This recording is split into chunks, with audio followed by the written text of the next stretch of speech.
Bueno, ahí estamos ya grabando. Estamos en la casa del hermano Rubén. Ay, qué calor. Cambiamos de escenario. Enseñándole a Rubén y a Efraín. ¿Cómo sale ahí de com? Hey. Bien, ahí sale la imagen. Listo, listo. Listo. Romanos capítulo 13. Pero entonces, a ver, ¿dónde están las gafas? Vamos a hacer el recorderis por aquí. Desde el capítulo 1. ¿Romanos qué? Capítulo 13. Es muy interesante. Bueno, yo creo que ahorita podemos hacer el recorderis. Porque sucede lo siguiente. A ver, ¿quién puede leer el capítulo entero? Romanos 13, es cortico. ¿Quién lo va a leer? Aquí está el micrófono. ¿13 qué? 13, todo el capítulo. ¿Lo va a leer usted? Yo leo. Son 14 versos, son 14 versos. Lea ahí. Dice así. Es que lo va a leer de Es una vez uno todo. solo. Romanos 13, capítulo 13. Y lo va a leer primero y después lo explican. Sí, vamos a leerlo primero. Sométase en toda persona a las autoridades superiores, porque no hay autoridad sino de parte de Dios, y las que hay por Dios han sido establecidas. De modo que quien se opone a la autoridad, a lo establecido por Dios, resiste, y los que resisten acarrean condenación para sí mismo. Porque los magistrados no están para infundir temor al que hace el bien, sino al malo. ¿Quieres pues no temer la autoridad? Haz lo bueno y tendrás alabanza de ella, porque es servidor de Dios para tu bien. Pero si haces lo malo, teme, porque no en vano lleva la espada, pues es servidor de Dios, vengador para castigar al que hace lo malo. Por lo cual es necesario estarle sujetos, no solamente por razón del castigo, sino también por la causa de la conciencia. Pues por esto pagáis también los tributos, porque son servidores de Dios que atienden continuamente a esto mismo. Pagad a todos los que debéis, al que tributo, a tributo, al que impuesto, impuesto, al que respeto, respeto, al que honra, honra. Lo debáis a nadie, nada, sino el armaros unos a otros, porque el que ama al prójimo ha cumplido la ley. ¿Por qué? No adulteráis, no matarás, no hurtarás, no dirás falso testimonio, no codiciarás a cualquier otro mandamiento. En esta sentencia se resumen: amarás a tu prójimo como a ti mismo.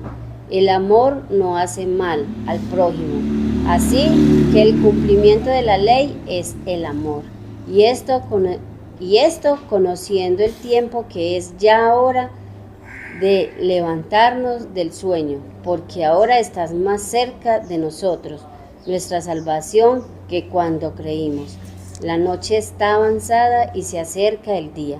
Desechemos pues las obras de las tinieblas y visitamos las armas de la luz. Andemos como de día honestamente, no en gloterías y borracheras, no en lujerías y lascivias, no en contiendas y envidias, sino vestidos del Señor Jesucristo, y no prohibéis para los deseos de la carne. Proveáis para los deseos de la carne. Bueno, cuando uno comienza a leer Romanos 13, no sé si a ustedes se les viene algo a la mente. A mí se me viene algo, pues yo quisiera saber si a alguien aquí se le viene algo a la mente cuando lee los primeros versos que dicen: sométase toda persona a las autoridades gobernantes, porque no hay autoridad sino de Dios, y las que existen fueron establecidas. A mí me acuerda cuando empezó este asunto de la pandemia, del bicho, que cerraron las iglesias, todas las iglesias de cualquier religión las cerraron, porque se acabaron los tumultos, para acabar con los tumultos, las reuniones grandes. Eso me hizo acordar de 2 Tesalonicenses capítulo 2, cuando empieza a hablar del hombre de pecado, y cuando empieza a hablar del ministerio de iniquidad, y entonces dice que se rebela contra todo lo que se llama Dios o es objeto de culto. Todos los templos fueron cerrados, católicas romanas, las hijas de ella, todas las protestantes, todo fue cerrado. Pero entonces, cuando yo no estuve a favor de ese asunto de la inyección esa que estaban poniendo, de esa droga experimental, porque están experimentando con nosotros. Entonces yo fui a protestar a las autoridades de la iglesia ahí que me correspondían a mí en Bolívar.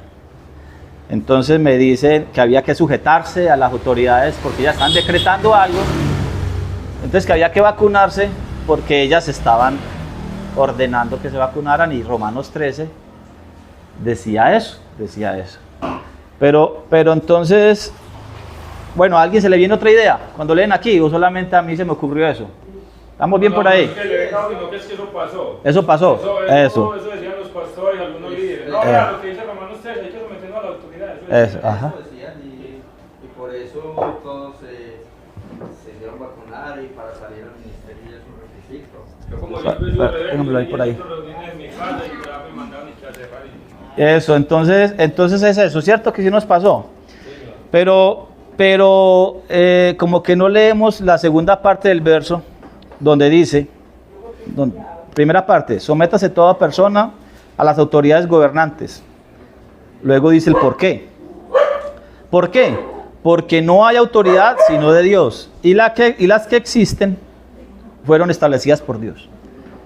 Entonces aquí ya me está planteando a mí que yo me tengo que someter a autoridades establecidas por Dios, no a cualquier clase de autoridad. Son autoridades establecidas por Dios, porque el verso 2 me lo aclara de esa manera, me dice, así quien se opone a la autoridad resiste a lo que Dios estableció. Está hablando del mismo tema. Yo debo de someterme a la autoridad. ¿A cuál autoridad? A la que Dios estableció. ¿Cierto que sí? Ahí dice, no sé si estoy errado. Dice, a lo que Dios estableció, verso 2, la parte segunda del verso. Y los que resisten acarrean condenación para sí mismos. ¿Por qué? Porque se están resistiendo contra una autoridad que Dios ha establecido. La pregunta es, o el detalle es ese. La pregunta no, el detalle es ese. Yo me someto a autoridades que Dios establece. Pregunta, todas las autoridades que están en este mundo, todas las autoridades que se autodenominan autoridad, ¿son puestas por Dios? No. Esa es la pregunta que yo tengo que hacerme. Esas autoridades del monte o de las ciudades o grupos que se levantan por ahí en armas, entonces son autoridad y Dios las estableció. Yo tengo que hacerme esas preguntas. El verso 3. Y ni creo que tampoco los gobiernos que hay ahora. Vea, coja ahí el micrófono. Sean. ¿Y tampoco qué? Creo pues que los gobiernos que hay ahora en este momento sean puestos por Dios. Póngalo cerquita para que Está bien que la palabra del Señor dice que Él pone y quita reyes. Y quita reyes, ¿cierto? Sí. Eso, los que Él pone y quita. Pero ahora vemos que todo está manejado por una política y por una élite oscura que va hacia los propósitos de ellos personalmente, a esclavizar la humanidad con sus cosas. No creo que esas sean las autoridades pues que estableció Dios. Yo pienso que las autoridades superiores para una persona creyente, la autoridad superior debe ser Jesucristo, no las bagatelas y las cosas de... Es decir, eso. Para una Lo persona que creyente, pues pienso yo que no deben de ser... Lo que Jesucristo ha establecido, ¿sí o no? Sí, ajá. Las ordenanzas y los decretos y los estatutos del Señor, no las bagatelas de este mundo. Mire, vea, yo no tenía este texto presente, pero me hizo recordar lo siguiente. Cuando Jesucristo está en el desierto y es tentado por Satanás, dice, por ejemplo, Mateo 4:8, de nuevo el diablo lo llevó a un monte muy alto, le mostró todos los reinos del mundo y su gloria, y le dijo, todo esto te daré si te postras y me adoras. Todos los gobiernos y su gloria son de Satanás. Eso dice aquí. Jesucristo le contesta y le dice, el verso 10, entonces respondió Jesús, vete Satanás, porque escrito está, al Señor tu Dios adorarás y a Él solo servirás. Jesucristo no le dijo, oigan a este mentiroso, ¿cómo que todos los gobiernos los tiene usted? Porque Marcos 1:12 dice así.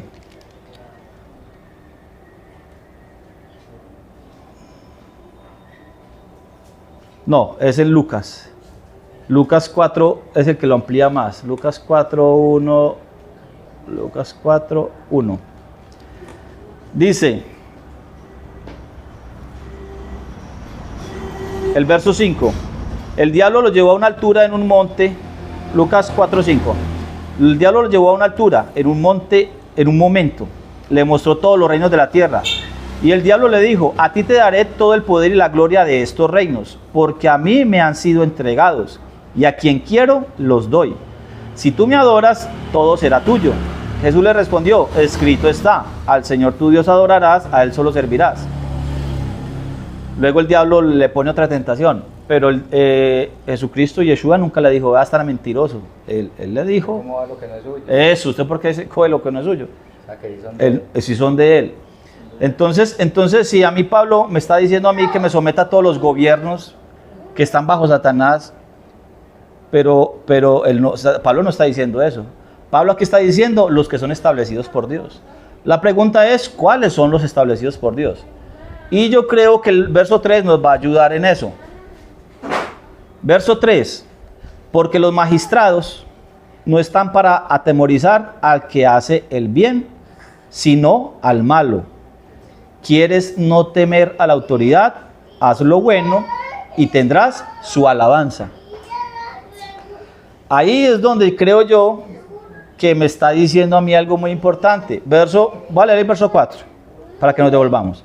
Porque el magistrado es un servidor de Dios. ¿Para quién? Para tu bien, dice la Biblia mía. ¿Pero en cuál está leyendo usted? En la Reina Valera 2000. No, pero ¿qué? Romanos 13, 4 y 5. 13, 3 y 4. Romanos 13, 3. Porque los magistrados no están para atemorizar al que hace el bien, sino al malo. ¿Quieres no temer la autoridad? No temer, ojo. ¿Usted quiere no temer a la autoridad? Haga lo bueno y tendrá su alabanza. El 4, porque el magistrado es un servidor de Dios para tu bien. Mire, vea, ahí me está aclarando muchas cosas. ¿Cómo me va a decir a mí que un gobierno corrupto, no hablemos del país nuestro, de otro país, porque el nuestro es como perfecto?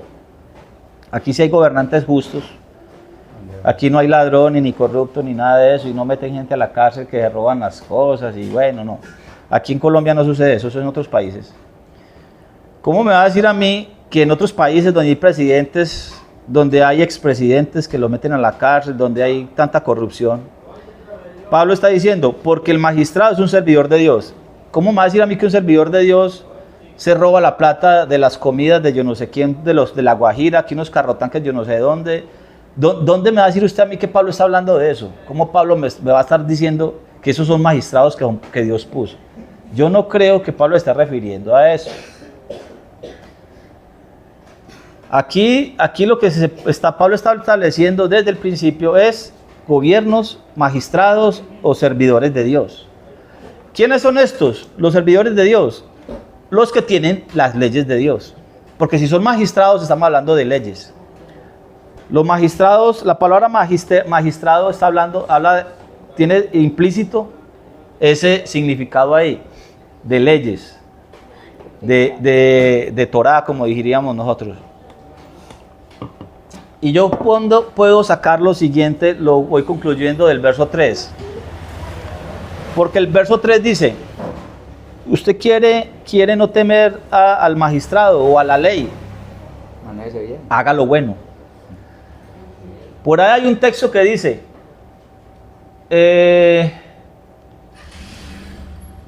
el que sabe hacer lo bueno y no lo hace le es pecado. Esa es una de las definiciones de pecado.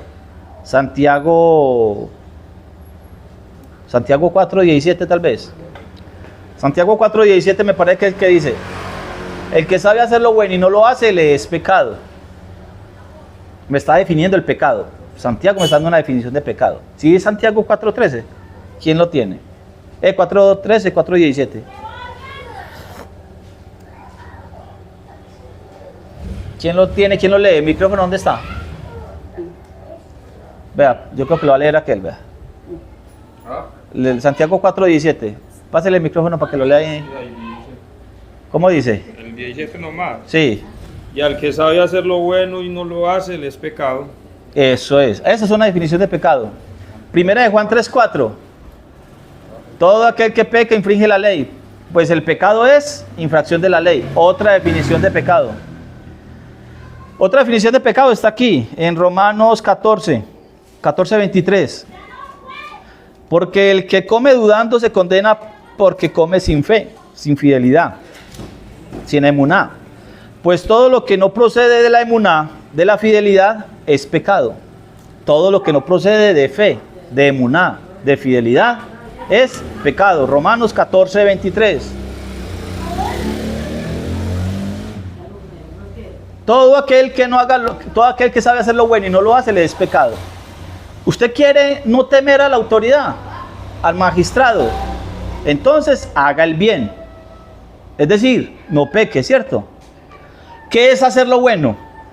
Esa es la pregunta que yo tengo que plantearme. Pablo, ¿en qué contexto está hablando?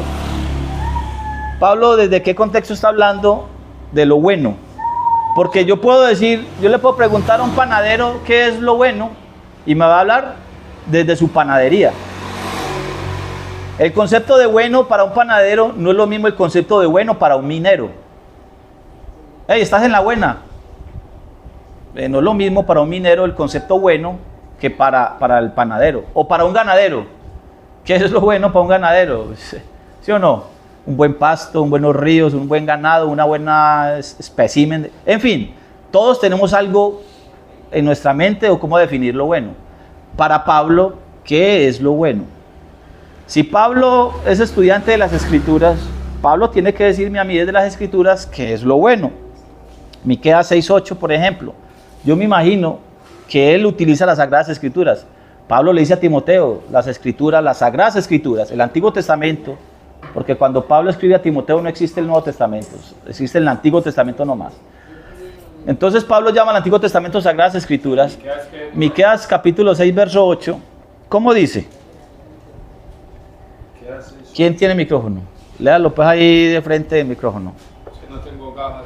No tiene gafas, entonces pásele a alguien que tenga gafas. Miqueas 6:8. Lea, por favor. Oh hombre, Él te ha declarado lo que es bueno, y que pide Jehová de ti solamente hacer justicia y amar misericordia y humillarte ante tu Dios. Hombre, Dios te está diciendo lo que es bueno. ¿Qué pide Dios de ti? ¿Qué es lo bueno? Que hagas lo bueno. ¿Qué es hacer lo bueno? Según Miqueas 6:8. ¿Hacer qué? Hacer justicia. Hacer justicia. ¿Qué más? Amar. Tener Con la misericordia. misericordia y humillarnos delante de Dios. Acuérdense ese del amor, porque por allá más adelante en este mismo capítulo Pablo va a seguir hablando del amor. Mire que está hablando desde la ley. Pablo está hablando desde el Antiguo Testamento, desde la Torá, desde lo que él tiene por escrito, lo que él aprendió desde su niñez también. Pablo está hablando desde ahí. Por eso en el capítulo, en los versos siguientes va a hablar de eso del amor. Ezequiel capítulo 18. Ezequiel capítulo 18. Ezequiel capítulo 18. Estamos en qué es hacer lo bueno para Pablo. Pablo lo tiene que definir según la Escritura, 18:9. 8:9 dice. ¿Cómo dice? En mis ordenanzas caminaré. Caminare, el que en mis ordenanzas caminare, siga. Bueno, y guardaré Ajá. mis decretos para hacer rectamente. Este es justo, este vivirá, dice Jehová el Señor. ¿Qué es hacer justicia? ¿Quién es el justo? El justo es el que practica justicia. 18:9 en mi Biblia, que el que en mis ordenanzas camine y guarde mis derechos y obre rectamente, este es el justo, este vivirá, dice el Señor. Voy a leer el verso 19, Ezequiel 18:19 dice: sin embargo, vosotros preguntáis, ¿por qué el hijo no llevará el pecado de su padre? Porque el hijo hizo juicio y justicia y guardó, ojo. Sin embargo, vosotros preguntáis, ¿por qué el hijo no llevará el pecado de su padre? ¿Por qué el hijo no lleva el pecado del padre? Porque el hijo hizo juicio y justicia y guardó todas mis ordenanzas. De cierto, vivirá. El alma que peque, ésta morirá. El hijo no llevará el pecado del padre, ni el padre llevará el pecado del hijo. La justicia del justo será sobre él, y la impiedad del impío será sobre él. Pero si el impío se aparta de todos sus pecados, guarda todas mis ordenanzas y obra juicio y justicia, de cierto vivirá, no morirá. Todas las rebeliones que cometió no serán recordadas contra él. En la justicia que hizo, vivirá. ¿Acaso me complazco yo en la muerte del impío? Dice el Señor. No vivirá si se aparta de sus caminos. Pero si el justo se aparta de su justicia, comete maldad y sigue las abominaciones del impío, ¿vivirá él? Todas las justicias que hizo no vendrán en memoria. Por su rebelión y su pecado morirá. Y si decís, el camino del Señor no es recto, oye, casa de Israel, ¿no es recto mi camino? Vuestros caminos son los torcidos. El verso 26, si el justo se aparta de su justicia y comete iniquidad, él morirá, por su iniquidad morirá. Pero si el impío se aparta de su impiedad y hace juicio y justicia, salvará su vida, porque abrió los ojos y se apartó de todas de sus prevaricaciones. De cierto vivirá, no morirá. Si la casa de Israel aún dice, no es recto el camino del Señor, pregunta, dice, ¿no son rectos mis caminos, casa de Israel? ¿No son vuestros caminos los injustos? Por tanto, yo juzgaré a cada uno según sus caminos, oh casa de Israel, dice Dios el Señor. Convertíos y volveos de todas vuestras iniquidades, y la iniquidad no os será causa de ruina. Echad de vosotros todas vuestras transgresiones con que habéis pecado, y adquirid un corazón nuevo y un espíritu nuevo. ¿Por qué moriréis, casa de Israel? No me complazco en la muerte del que muere, dice el Señor. Convertíos pues y vivid. Mire pues, corazón nuevo y un espíritu nuevo. Estamos en Ezequiel. Si yo me voy para Ezequiel 36, me voy para el capítulo 36, que nos lo sabemos de memoria. Ezequiel 36, 24. ¿Quién lo lee? ¿O lo sigo leyendo yo? ¿Ezequiel qué? 36, verso 24. Listo, vea. Pásale el micrófono para que lea. Póngalo aquí cerca, eso. Ezequiel El micrófono. 24. Y yo os tomaré de las naciones y os recogeré de todas las tierras y os traeré a vuestro país. Esparciré sobre vosotros agua limpia y seréis limpiados de todas vuestras inmundicias, y de todos vuestros ídolos os limpiaré. Os daré corazón nuevo y pondré espíritu nuevo dentro de vosotros, y quitaré de vuestra carne el corazón de piedra y os daré un corazón de carne, y pondré dentro de vosotros mi espíritu, y haré que andéis en mis estatutos y guardéis mis preceptos y los pongáis por obra. Habitaréis en la tierra que di a vuestros padres, y vosotros me seréis por pueblo, y yo seré a vosotros por Dios. Aleluya. Ahí estamos, este es el pacto, y el Señor estableció eso, y eso es lo que el Señor va a hacer. Eso es lo que yo tengo que rogar al Señor, que me dé un corazón nuevo. Ezequiel 18:31, echad de vosotros todas vuestras transgresiones con que habéis pecado, y adquirid un corazón nuevo y un espíritu nuevo. No un corazón de esta tierra, ni un espíritu de esta tierra, de este universo. Un corazón de arriba, un corazón nuevo es de arriba, de lo que el Señor da, Señor. No lo reforma, sino que lo cambia. Lo cambia. Él quita el corazón anterior porque es un corazón de piedra y pone un corazón de carne, un corazón nuevo, de arriba. Juan 3, el que no nazca de arriba no puede ver el reino. Eso está hablando, un corazón nuevo y un espíritu nuevo. ¿Quién lo pone? Él. Yo tengo que adquirirlo. Yo lo puedo adquirir. Ya me lo dieron. ¿Qué me toca hacer a mí? El Señor me dice que todo lo que está a tu mano, Eclesiastés capítulo 9. Los que están hablando de Eclesiastés, de vanidad de vanidades. Hebel, todo es Hebel. De este mundo, en este mundo no hay nada nuevo. Aquí todo es Hebel, todo es pasajero, es vanidad, todo pasa. Como el humo que de momento hay y de momento se desaparece, o la neblina. Todo es Hebel aquí, todo es vanidad, todo es pasajero. Entonces el Señor sí me aconseja en Eclesiastés 9, me dice que todo lo que esté a tu mano, hazlo, conforme a todo tu esfuerzo. Le voy a decir dónde está eso. Eclesiastés capítulo 9. ¿Dónde queda Eclesiastés? Eclesiastés capítulo 9, verso 10. Todo lo que te venga a la mano para hacer, hazlo con toda tu fuerza, porque en el sepulcro a donde vas no hay obra, ni planes, ni ciencia, ni sabiduría. Lo que el Señor me ponga a la mano, eso me toca hacer a mí. Yo no puedo ir al cielo porque nadie subió al cielo sino el que descendió del cielo. Por eso el reino se acerca a nosotros. El Señor ha acercado el reino a nosotros por lo mismo, porque yo no puedo ir allá, pero Él sí descendió y nos acercó el reino. El corazón de arriba y el espíritu de arriba, Él nos lo da. Yo solo tengo que hacer lo que está en mi mano. Yo tengo que rogar, tengo que, como estamos leyendo en Éxodo, cuando el pueblo en esclavitud rogó y el Señor escuchó la voz de sus hijos, escuchó la voz de ellos, de los hijos de Israel, y los reconoció. Éxodo, 2, el último verso del capítulo 2. Eso es lo que me toca a mí, eso es lo que me corresponde a mí, hacer lo que está a mi mano. El resto lo tiene que hacer Él.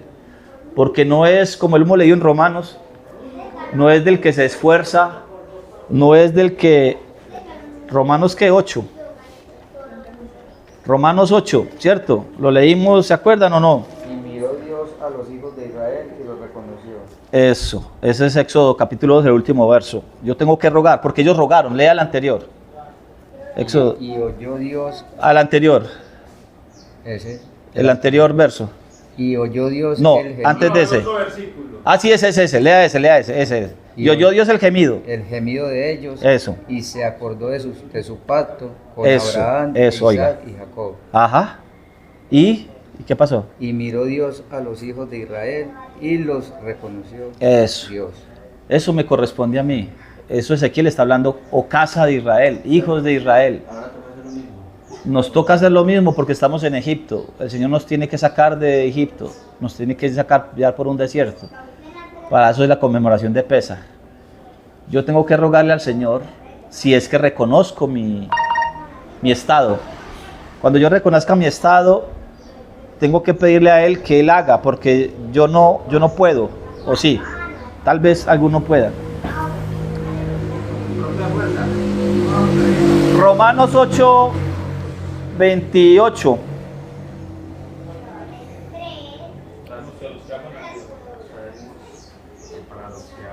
Si el Señor nos da corazón de carne, a los que según su propósito son llamados, porque a los que antes conoció también los a ser hechos conforme a la imagen de su Hijo, para que Él sea el primogénito entre muchos hermanos. Y a los que predestinó, a A estos también justificó. Ya, no, es Romanos 9. Pero sí sirvió. Sí sirvió. Romanos 9, 20. Sí. Pero, ¿quién eres tú? Póngalo Para que cerquita. le respondas a Dios. Dirá el vaso formado al que lo formó, ¿por qué me hiciste así? ¿O no tiene autoridad el alfarero sobre el barro para hacer de la misma masa un vaso para honra y otro para deshonra? ¿Y qué? Si Dios, queriendo mostrar su ira y dar a conocer su poder, soportó con mucha paciencia los vasos de ira preparados para la destrucción, y para dar a conocer las riquezas de su gloria sobre los vasos de misericordia que había preparado de antemano para gloria, a los cuales también llamó. Eso es a nosotros, no solo de los judíos, sino también de los gentiles. No solo la casa de Judá, sino la casa de Como Israel. también en Oseas dice, llamaré pueblo mío al que no era mi pueblo. Eso dice y a la Oseas. no amada, amada. Ajá, el 26. Y sucederá que en el lugar donde se les dijo, vosotros no sois mi pueblo, allí serán llamados hijos Del Dios. del Dios viviente. Téngalo ahí. Para que no larguemos por ahí. A eso es. Entonces, usted quiere no temer a las autoridades establecidas por Dios o a las autoridades mundanas. ¿Quiere no temer? Haga lo bueno. ¿Qué es hacer lo bueno? Hacer lo bueno, entonces, creo yo que está diciendo Pablo, que es hacer justicia, es obedecer su mandamiento, obedecer su palabra. Eso es hacer lo bueno. Porque me está definiendo lo mismo que dice Santiago cuando dice, todo aquel que sabe hacer lo bueno y no lo hace, le es pecado, porque el pecado es infracción de la ley. Juan no puede contradecir a Santiago ni Santiago a Juan. La definición de pecado no es que sean 3 o 4 definiciones de pecado, es la misma definición de pecado, solamente que en distintas palabras, porque todo se está refiriendo a lo mismo, a transgredir la ley. El pecado es transgredir el mandamiento. Y si usted sabe hacer lo bueno, porque hay mandamientos que le dicen haga, lo que llaman positivos, y hay mandamientos que llaman negativos, porque le dicen no haga y no haga, ¿cierto? No robarás. Pero hay uno que dice, acuérdate del día de reposo, o honrar padre y madre. Hay mandamientos que le dicen haga, y hay mandamientos que le dicen no haga. Si usted sabe hacer lo bueno y no lo hace, es pecado, porque igualmente está transgrediendo el mandamiento. ¿Quiere hacer lo bueno? ¿Quiere no temer la autoridad? Haga lo bueno, obedezca. Hay unas obras que el Señor preparó de antemano para que yo camine en ellas. Efesios 2:10. Efesios 2:10 me está hablando de lo mismo, es el mismo escritor de Romanos. ¿Cómo dice Efesios 2:10? Sí, lea. ¿Dónde está el micrófono? Efesios 2:10, ¿cómo dice? Porque somos hechura suya, creados en Cristo Jesús para buenas obras, las cuales Dios preparó de antemano para que anduviésemos en ellas. La salvación no es por obras, para que nadie se gloríe. Pero los santos o los justos o los salvos hacen ¿qué? ¿Obras de qué? Obras de justicia, ¿cierto? ¿Sí o no? ¿Los salvos hacen qué? ¿Los salvos hacen qué? Hermana. Obras de salvo. Obras de salvo. El cerrajero hace cerrajería, el minero hace minería, el panadero hace panadería. El pecador hace pecado, practica el pecado, y el justo practica la justicia. ¿Sí o no? Primera de Juan 3, 4, 5, 6, 7, 8 y 9. ¿Cómo dice? Primera de Juan 3, 4, 5, 6, 7, 8 y 9. Leamos por favor. 3, verso 4 al 9.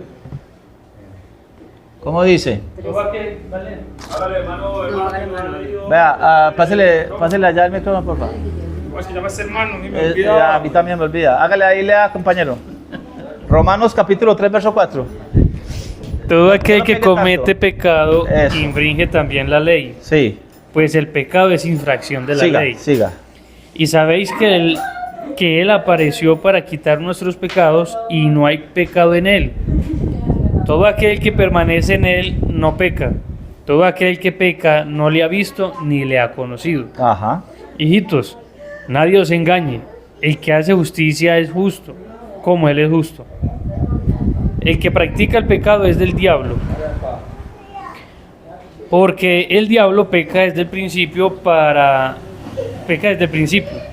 esto apareció el Hijo de Dios, para deshacer las obras del diablo. Hasta el verso 9. Todo aquel que es nacido de Dios no practica el pecado porque nacido de Dios. Porque es nacido de Dios. Porque es nacido de Dios. El que es justo hace justicia. Usted no le puede decir a un injusto que haga justicia. Usted no le puede decir a un pagano, a un practicante del pecado, que haga mandamientos, porque no le da. No ha nacido de nuevo. Si yo peco, ¿qué significa eso? Que me falta. ¿Cierto? ¿Cierto que sí? Lo voy a meter en un dilema. ¿Quién no ha pecado hoy?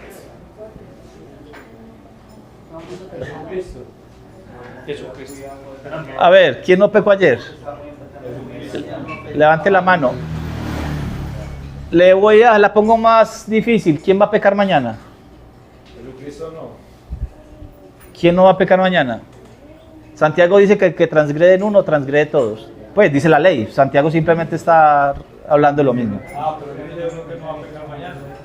El que se muera hoy. El que se muera hoy no va a pecar mañana. Dice que el alma que pecar, esta morirá. ¿Sí o no? Ahora, por eso estamos hablando de práctica, de practicantes. Porque la palabra practicante significa alguien que hace pero se equivoca, que está en el camino pero se equivoca, ¿cierto que sí? ¿Cómo? No. La palabra practicante es alguien que hace pero se equivoca, porque si no sería experto. Ah, no, ¿sí o no? A ver, dígame. Está hablando del pecador. No, estoy hablando de practicante. Está hablando del practicante, por eso no lo entendí. No creas pues tanto tampoco. No. Hermano. Yo estoy hablando, mire. Sí, por eso. Ey, me entregó ese, pues. Yo como bandereo la gente acá. Primera de Juan. El que practica no es porque repite, Yo porque pensé que le estaba repite. hablando del pecado. Eso es practicar. Eso es practicar, pero el que practica se equivoca. Porque es practicante o no.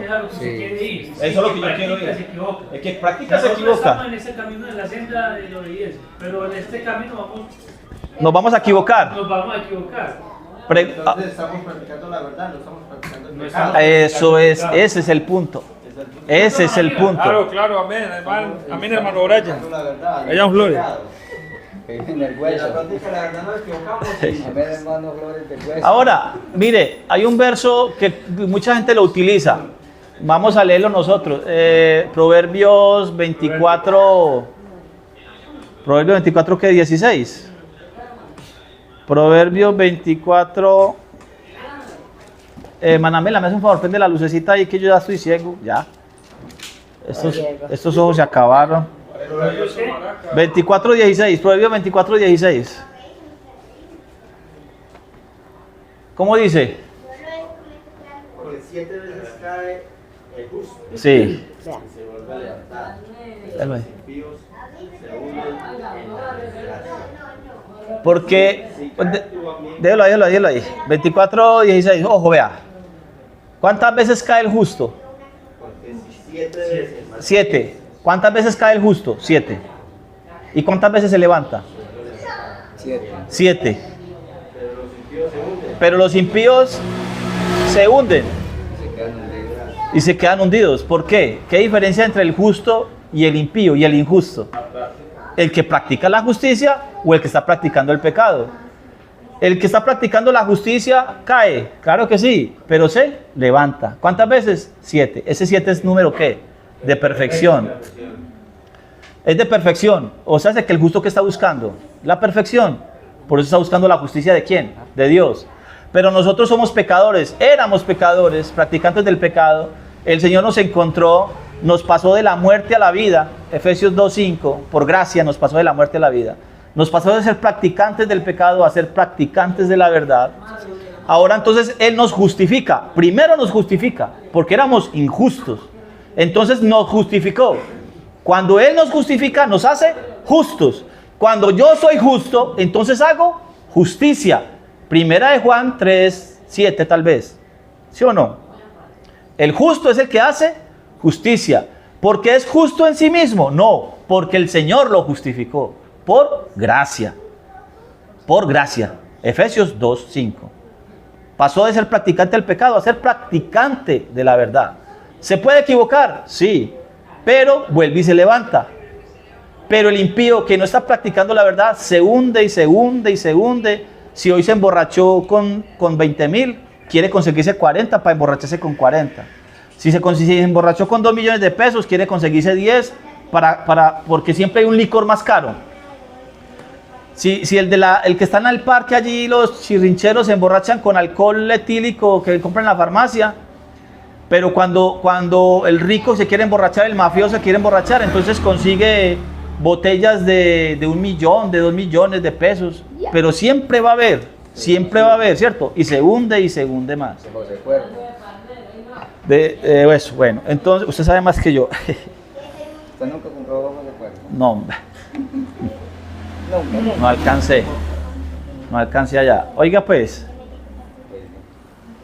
se la voy a poner, lo voy a complicar un poquito, en el mismo Proverbios 24, verso 10. Proverbios 24:10. ¿Cómo dice? Dice, si fueres flojo en el día de trabajo, tu fuerza será reducida. Otra vez, si fueres flojo en el día de trabajo, tu fuerza será reducida. Lo voy a leer en esta versión mía que es la 2000. Si desfalleces en la hora de la prueba, poca será tu fuerza. Es diferente. Si desfalleces en la hora de la prueba, Poca será tu fuerza. ¿Qué me está indicando eso? Mire que está en el verso 10, antes de llegar al 16, donde dice que el justo cae 7 veces. ¿Qué significa eso? ¿Quién me lo explica? El verso 10. ¿cómo dice el 11? Dice, si desfalleces en la hora de la prueba, poca será tu fuerza. Desfallecerás. Léalo en 1960. No importa, es que esta parte de este capítulo tiene una particularidad y es que son proverbios cortos de cada uno. Pero en el mismo verso está explicado. Eso, pero ¿cómo dice ahí en 1960? ¿Cómo dice? El que desfallece, ¿cómo es? Si fueres flojo en el día de trabajo, tu fuerza será reducida. Si fueres flojo, si desfalleces en la hora de la prueba, en el día de la prueba, dice la mía, tu fuerza será reducida. ¿Qué significa eso? Mira cómo dice acá. A ver, ¿cómo dice esa? ¿Cómo dice? Léale, póngale ahí el micrófono. Aquí dice. Si desfallece. No, es. Hay que estar practicando la justicia. Espéreme que va a leer. Lea. Dice, él será profanado en el día malo y en el día de aflicción hasta que sea totalmente consumido. Otra vez, ¿cómo dice? Él será profanado en el día malo y en el día de aflicción hasta que sea totalmente consumido. No es tan clara, pero bueno, la idea es esta. La idea es que si en el día que yo me tengo que esforzar, si en el día que yo me tengo que esforzar en un trabajo, en una prueba, en una tentación, entonces yo caigo, ¿qué va a pasar? Mis fuerzas van a ser disminuidas, dice ahí. ¿A qué me está invitando eso? A no caer, ¿cierto? A permanecer firme, ¿cierto que sí? Para que no llegue el verso 16, para que no caiga, ¿cierto? ¿Sí o no? Pero si cae. Sí, si cae se va a levantar porque es justo. Pero siempre y cuando sea justo, porque el impío no. El justo sí. El que hace justicia, el que practica la justicia, el que practica la verdad. Juan 3:21. Más el que practica la verdad viene a la luz para que sus obras sean manifiestas que son hechas en Dios. Efesios 2:10. Unas obras que el Señor preparó de antemano para que nosotros caminemos en ellas. ¿Quiénes son nosotros? Los que ya no son gentiles, ¿cierto? Los que son de los llamados, los de su pueblo. A ver, ¿qué dice esa? Te has mostrado desanimado en el día de la angustia, tu poder será escaso. Eso, ese está mejor. Bueno, vale, pues cuidado. 5:30. Vale, pues cuidado. Verso 4, ya lo leímos. Verso 5. Por lo cual es necesario que le estéis sujetos, no solo por causa del castigo, sino de la conciencia. Romanos 13:6. 13:5. Hermana, me hace un favor. Hermana, se me acaba el tito. No, aquí nomás para el que está hablando, que es que antes no quiere hablar hoy. No, más café. Melanie no quiere hablar hoy, la Yuri no quiere hablar hoy. Están muy calladas todas por allá. No sé qué les pasó ayer. Ayer como que le hablaron algún tema difícil. Bueno, entonces, dice, no nos dispersemos. Para que terminemos el capítulo hoy con ayuda del Señor. Vea, aclarado ese punto, yo creo que era muy bueno aclararlo. Dice, el 5, por lo cual es necesario que estéis sujetos. ¿A qué? A la obediencia, ¿cierto? De la ley. Siempre y cuando sea de la ley de Dios. Ahora sí, ya estamos claros en las cosas. Si yo leo desde el verso 1 del capítulo 13, sométase toda persona a las autoridades gobernantes, porque no hay autoridad sino de Dios. O sea, autoridades puestas por Dios. Verso 2, así quien se opone a la autoridad resiste a lo que Dios estableció. Autoridades establecidas por Dios. Por ejemplo, la ley colombiana dice no matar. Está en la ley de Dios, ¿cierto? La ley colombiana dice no robar. Está en la ley de Dios. La ley colombiana no avala el adulterio. Está en la ley de Dios. La ley colombiana no avala ¿cómo se llama eso? Cuando contratan de muy caro, no sé qué. Bueno, se me escapa la palabra. La usura. Está en la ley de Dios. La ley colombiana dice que hay que dar a los trabajadores un día de descanso en la semana. Está en la ley de Dios. ¿Cierto? Entonces, está bien. La ley colombiana está bajo un régimen o está copiándose algo de la ley de Dios. Cuando la ley colombiana me exige a mí cosas como esas que están en la ley de Dios, yo tengo que someterme, sujetarme a la obediencia. ¿Cierto que sí? Para no estar bajo la ley, sino en la ley, en la obediencia. Para que luego no me llegue el castigo. Si la ley colombiana en algún momento saca una ley en contra de la ley de Dios, eso es muy claro y lógico que yo no tengo que sujetarme ni someterme a leyes como esas. ¿Sí o no? Entonces el alegato era ese en los tiempos de cuando estaban en esos afanes de vacunar a la gente para poder llenar otra vez los templos, porque los diemos hasta se inventaron el alfolí virtual y no sé qué. Entonces estaban como muy mal económicamente, necesitaban regresar gente, entonces les decían que se vacunaran, sin medir las consecuencias de los efectos secundarios de esa droga experimental. Entonces, eso no va acorde a la ley de Dios, porque la misma escritura dice, es menester obedecer a Dios antes que a los hombres. Vamos bien.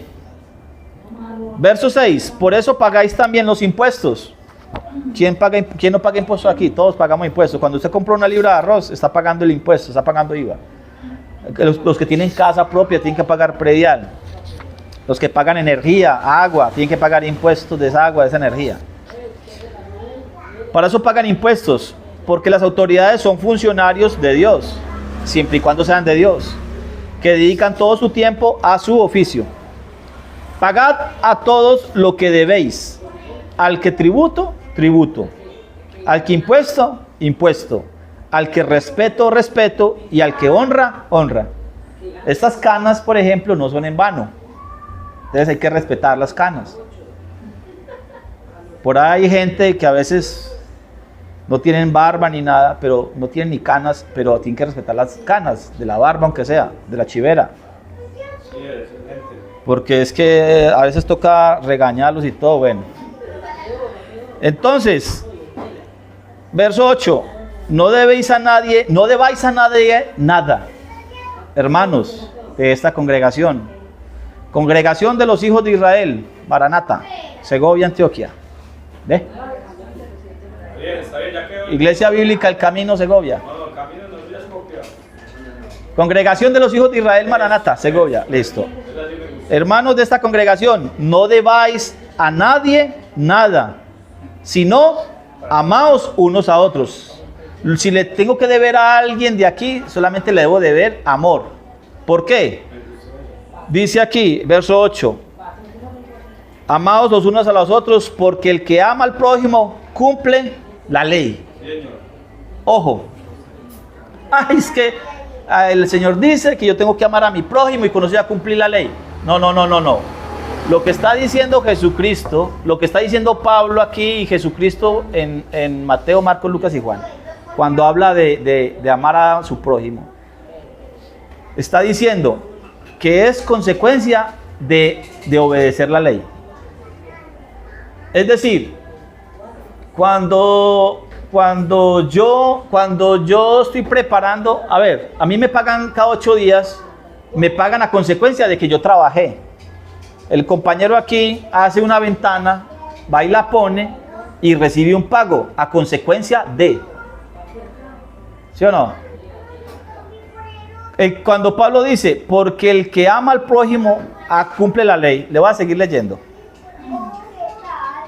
Ojo con el verso 9, porque no cometerás adulterio, no matarás, no hurtarás, no dirás falso testimonio, no codiciarás y todo otro mandamiento. En esta sentencia se resume, amarás a tu prójimo como a ti mismo. El amor no hace mal al prójimo, así, el amor es el cumplimiento de la ley. El amor es el cumplimiento de la ley. Si usted cumple la ley, tiene como consecuencia el amar a su prójimo. Pregunta, ojo. ¿Cuál es el primer mandamiento? Según Jesucristo, según Yeshua. Eso. Oye Israel. Eso. Ese es el principal mandamiento. Y luego Yeshua dice, y el segundo es semejante a este. Amar a tu prójimo como a ti mismo. Yo tengo un problema ahí, pero eso dice que el primero es no tener Dios ajeno. Entonces, ¿cómo es la vuelta ahí?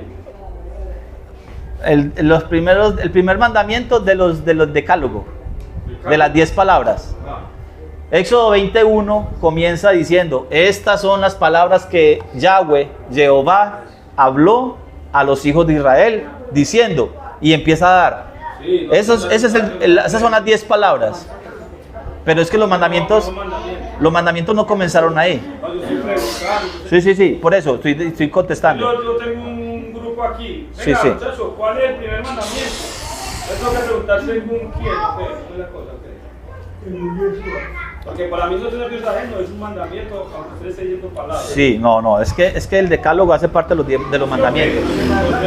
Lo que pasa es que algunos de los dos que me respondan, como yo no sé nada, ¿cuál es el primer mandamiento? Para yo poder enseñar eso. En el cristianismo se ha enseñado eso, ¿cierto? De que solamente hay que cumplir ya 2.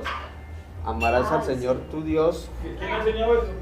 Se enseña pues el cristianismo. Sí, hemos aprendido eso, ¿cierto?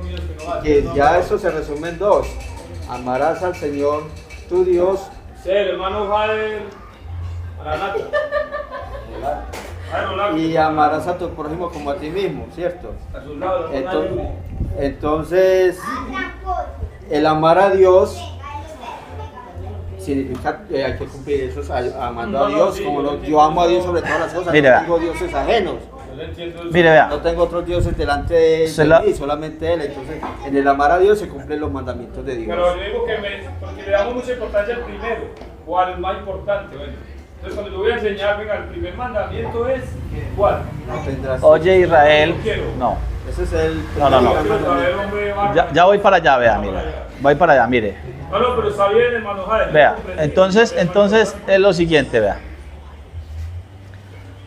A Yeshua, a Jesús de Nazaret, lo detienen para tentarlo. Lo detienen para tentarlo. Ojo que va Rubén con el perrito, para que haga más bulla allá atrás. Lo detienen para tentarlo y le preguntan: Maestro, ¿cuál es el primer mandamiento? Y él responde: el principal, no el único, es: oye Israel, el Señor nuestro Dios, tu Dios con todo tu corazón. Por ahí hay gente, el cristianismo establece que una cosa es lo que Jesucristo dijo para los judíos y otra cosa es lo que Jesucristo dice a los gentiles.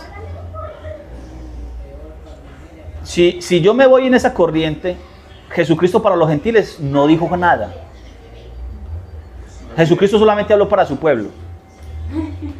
Si entienden como los gentiles como una gente distinta a la casa de Israel que se gentilizó.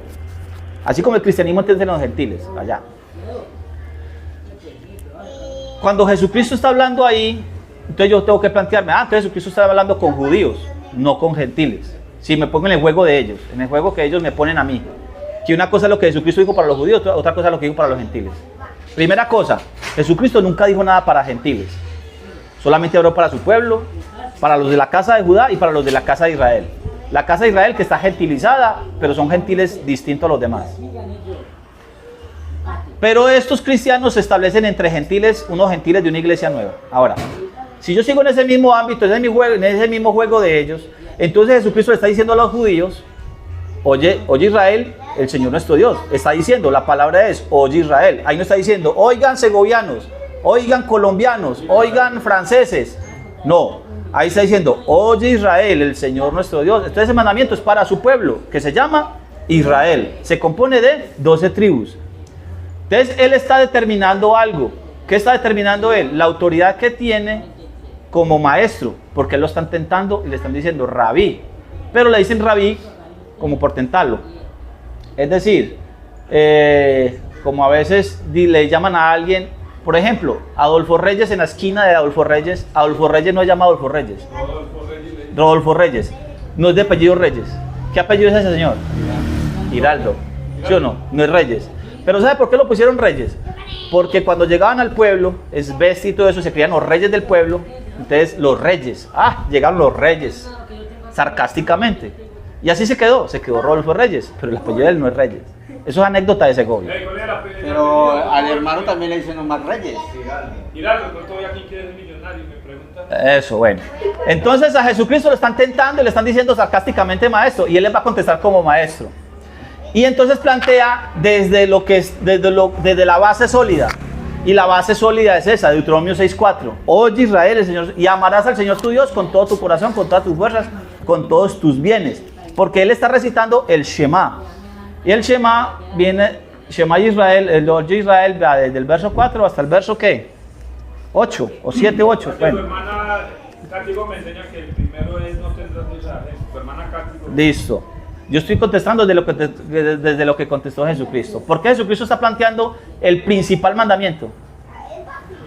Por eso, no es el primero, dijo el principal. Yo le planteé así, a ellos le preguntaron, ¿cuál es el primer mandamiento? A él le preguntan, ¿cuál es el primer mandamiento? Pero él contesta, el principal. Lo importante no es el primero, lo que es el principal, la base, el fundamento para todos los mandamientos.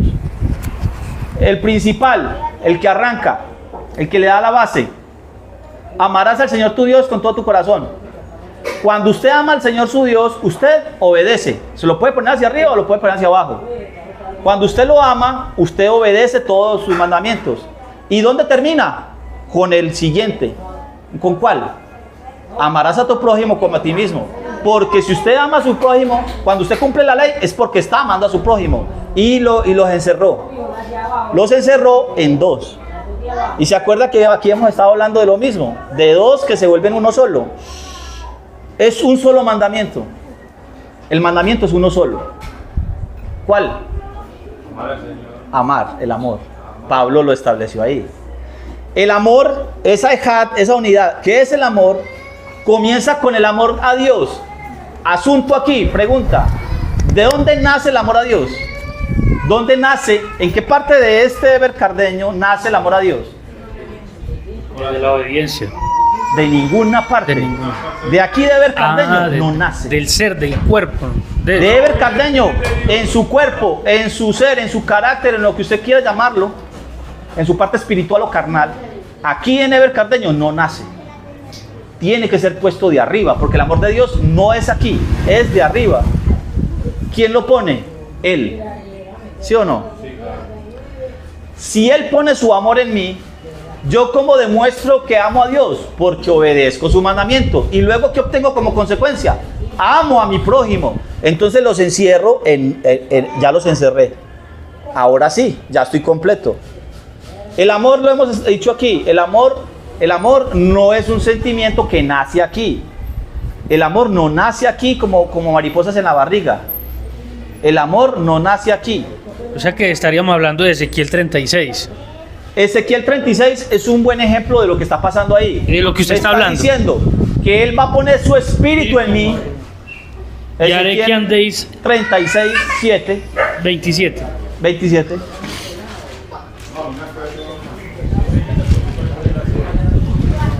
Pero ya puede continuar. Listo. No, es que yo quería aclarar eso ahí. La pregunta suya vino. Echémosle agua de perro. La pregunta suya estaba acorde a lo que yo quería hablar y era ese punto. Mire, el cristianismo nos ha enseñado que cuando yo siento mariposas en el estómago por Dios, ya lo estoy amando. O cuando siento mariposas por mi prójimo, ya lo estoy amando. Y por eso, a razón de eso, yo digo, es que yo quiero amar a mi prójimo, pero mi prójimo no se presta, no colabora. ¿Cierto? No se deja querer, no se deja amar. Así lo hemos escuchado, ¿cierto? Porque creemos que el amor al prójimo o el amor a Dios nace aquí. Eso no nace aquí, eso es dado por Dios. Entonces, cuando yo amo a Dios, obedezco su mandamiento. Si yo lo amo porque Él puso su amor en mí, su Santo Espíritu en mí, como lo prometió Él, porque Él fue el que lo prometió. Él fue el que lo prometió.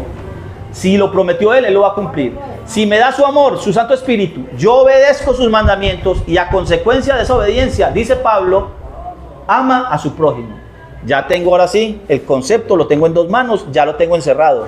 Ya lo tengo por fin, ya tengo todo ahí.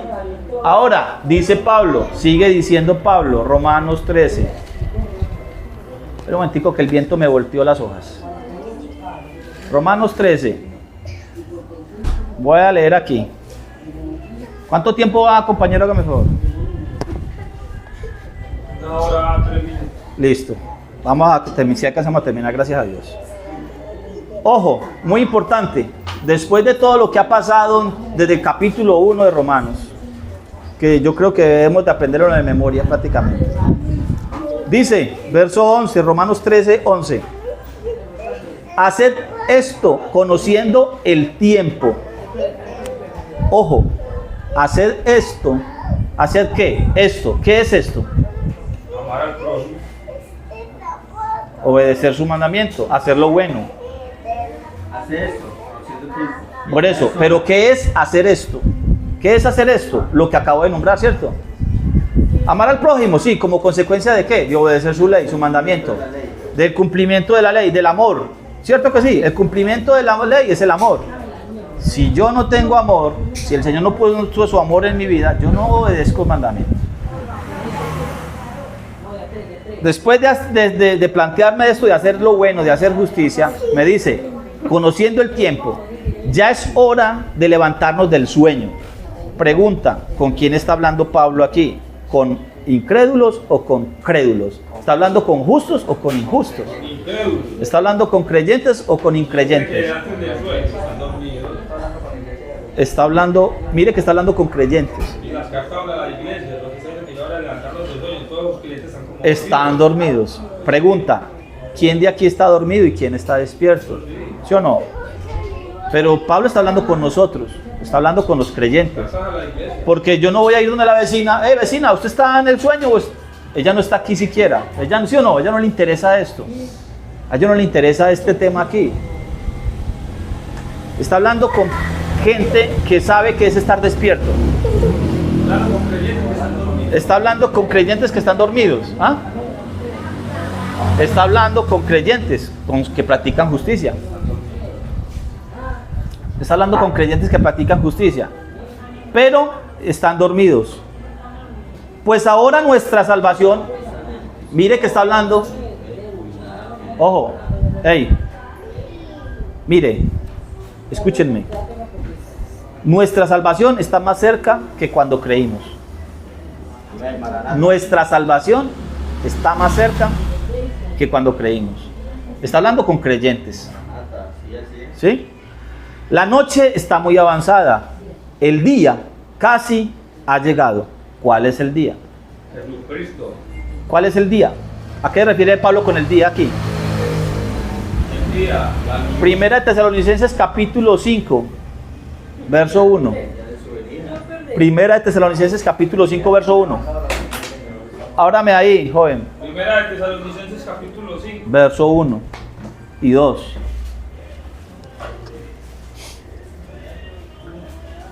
A ver, ¿dónde está el micrófono? ¿Quién lo tiene? Hey, Aníbal Figueroa. Ah, ya lo tienen. Lea pues, Primera de Tesalonicenses 5. Sea serio, hombre. Tesalonicenses 5, 1 y 2. ¿Cómo dice? Pero acerca de los tiempos y de las ocasiones no tenéis necesidad, hermanos, de que yo os escriba. Porque vosotros sabéis perfectamente que el día del Señor vendrá, así como ladrón en la noche. Eso es. Ya. Lea el 3 pues para saber quiénes son los que están en la noche. Que cuando digan paz y seguridad, entonces vendrá sobre ellos destrucción repentina, como los dolores a la mujer encinta, Y no como a mi escaparán. esposa Daniela, y no escaparán. Mas vosotros, hermanos, no estáis en tinieblas para que aquel día os sorprenda Déjelo ahí. como ladrón. Vosotros, hermanos, no estáis en tinieblas, no estáis en sueño. Busque el capítulo 2 de una vez, por favor. Pase la hoja. Pase la hojita y lea el capítulo 2, verso 1. Ajá. De día, no somos de la noche ni de las tinieblas. Capítulo 2, verso 1. Capítulo 2. Segunda de Tesalonicenses 2, 1, 2 y 3. Segunda de Tesalonicenses 2, 1, 2 y 3. Tesalonicenses 2. Ajá. ¿Cómo dice? Coja el micrófono, por favor. Desde el 1 es de Pablo. Coja el micrófono, desde el verso 1. Desde el 1, segunda de Tesalonicenses 2, verso 1. A ver, dice de la siguiente manera. Coja el Pero micrófono, vean. os rogamos, hermanos, Coja el micrófono.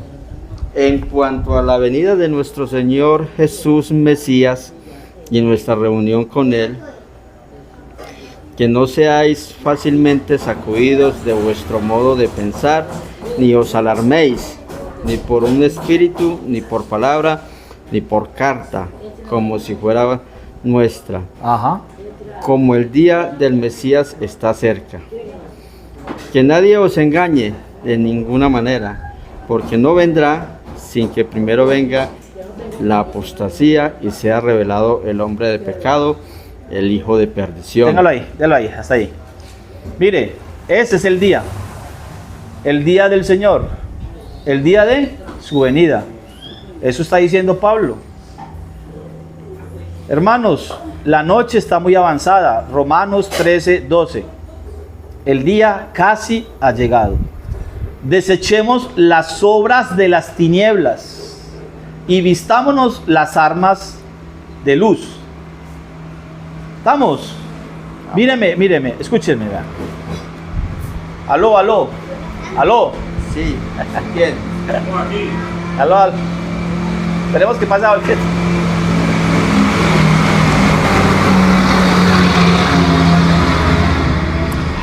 Ya. Qué pereza, hombre. Míreme. Dice, la noche está muy avanzada, el día casi ha llegado. Desechemos las obras de las tinieblas. ¿Con quién está hablando Pablo? Creyentes. Está hablando con creyentes. Tesalonicenses. Listo, está hablando con creyentes. ¿Creyentes de qué? De la Torá, de sus escrituras, de las escrituras de Hashem, de Dios, de Elohim, de Jehová, de Yeshua, de Jesús de Nazaret. Está hablando con creyentes. Hermanos, desechen las obras de las tinieblas. O sea, sé que todavía hay hermanos haciendo obras de tinieblas. Vistámonos las armas de luz. Andemos como de día, honestamente, no en comilonas y borracheras, no en pecados sexuales y desenfrenos, no en contiendas y envidia, sino vestidos de nuestro Mashiach, Yeshua, de nuestro Señor Jesús de Nazaret, y no fomentéis los malos deseos de la carne. ¿Estamos? Ahí Pablo nos está llamando, nos está haciendo un llamado fuerte, claro, audible. Si alguno pecare, abogado tenemos, ¿cierto? Pero si lo reconocemos a Él como nuestro abogado, como nuestro ayudador, como nuestro paráclito, como el consolador que nos ayuda, que nos guía. Así termina Pablo el capítulo 13. ¿Cómo? Como con un regaño, como con una... Como diciéndonos, ojo que no estamos todavía perfectos. Como que nos falta, como que estamos andando en ciertas tinieblas, ¿cierto? ¿Para quién es esto? ¿A quién está escribiendo Pablo aquí? A los creyentes. Pregunta, ¿quién de aquí cree? Diga Maranata. Bueno, eso es para ustedes, eso es para nosotros, Maranata. Yo creo que Pablo me está escribiendo a mí. Demos gracias al Señor por sus misericordias, por sus bondades. Y quedamos para el capítulo 14. Denle esto, compañeros, saludos a toda la audiencia. Hoy no vinieron del campo, los de la montaña faltaron hoy, pero bueno.